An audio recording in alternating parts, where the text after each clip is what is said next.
Hi, my name is Noelle Miller, and I chose to do A Place of Their Own in History by the author John Vickery Van Cleve.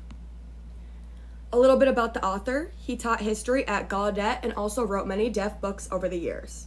John had always had a major interest in history, so he wanted to educate the children about deaf culture.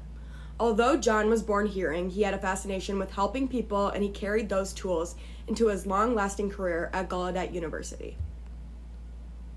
Advances for the deaf community. The Rehabilitation Act of 1973 and the Education for All Handicapped Children Act of 1975 had opened professional opportunities for deaf adults, notably Gallaudet alumni, who were moving into white-collar, middle-class jobs. More and more Gallaudet graduates were pursuing advanced degrees, including doctorates, foreshadowing a future when an increasing percentage of the university's faculty would be deaf themselves. The push for the Americans with Disability Act of 1990 had begun in earnest, creating hope that discrimination on the basis of deafness was a relic of the past.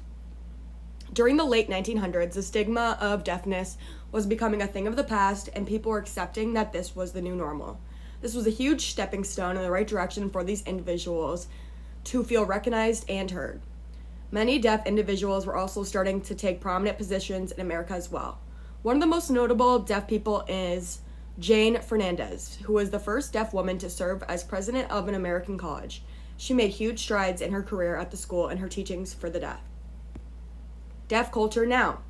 As the 21st century approached, there were many advancements made in the deaf community, such as the invention of the cochlear implant. A cochlear implant is a device that can restore hearing and help the inner ear receive signals.